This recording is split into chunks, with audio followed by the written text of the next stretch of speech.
I'm Darren Deester. I'm a prosthodontist and a member of the resident faculty here at Spear Education.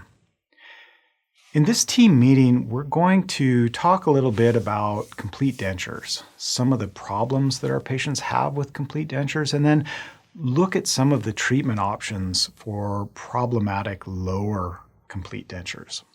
So historically, complete dentures were really the only treatment option available for edentulous patients.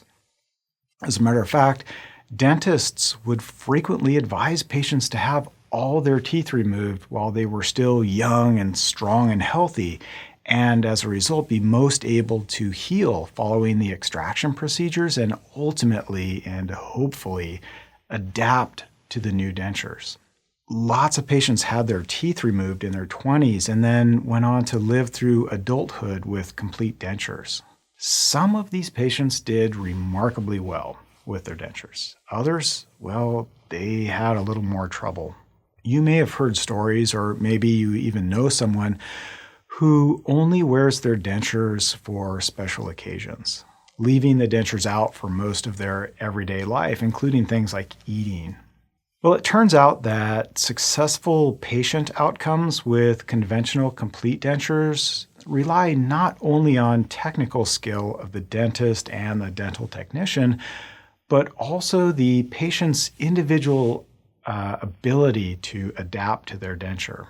In fact, the patient's neuromuscular control may be the biggest factor in whether or not a patient will become successful with their complete dentures. If we look at some common problems with complete dentures, it's usually the lower denture that patients will have trouble with. So typical technical problems include problems with the bite, problems with the adaptation of the denture base, or problems with the extension of the denture base. What can we do for our patients who are having difficulty adapting to a troublesome lower denture? Well, the first thing that we might try is really ruling out any technical problems.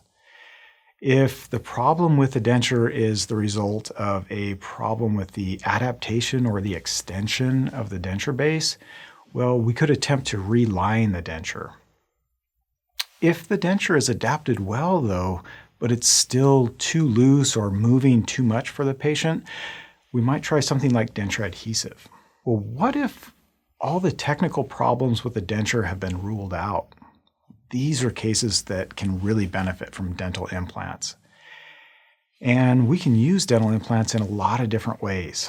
One way that's been really successful in the lower jaw is to use 2 implants and resilient components that attach the implants to the denture. In the United States, the 2 implant overdenture will most commonly use locator attachments in order to help keep the denture from moving. In general, 2 implant overdentures have demonstrated really wide patient acceptance, and that's thanks to improved retention and stability in the prosthesis. And really, just a minimum number of implants are required, and typically we won't need any augmentation, making this restoration financially favorable for lots of patients. And finally, the implants are placed in the anterior mandible, which is a very predictable location. So sure, there are lots of other ways to restore an edentulous arch, yet the 2 implant overdenture really provides a lot of bang for the buck, especially for patients who don't mind having a removable complete denture. So how can we begin to talk with our patients about this treatment approach? Well, in my practice, it might sound something like, Jerry, I've noticed that your lower denture appears to be moving around on you, and we've had some really good success with improving that for some of our other patients. Would you be interested in knowing your options for improving the stability of your lower denture? So what I'd like for you all to do is this. Discuss how you would approach your patients in the doctor's operatory, in the hygiene operatory, and maybe even at the front desk. Role-playing can be really useful with this exercise. I hope you have fun, and I'll see you next time.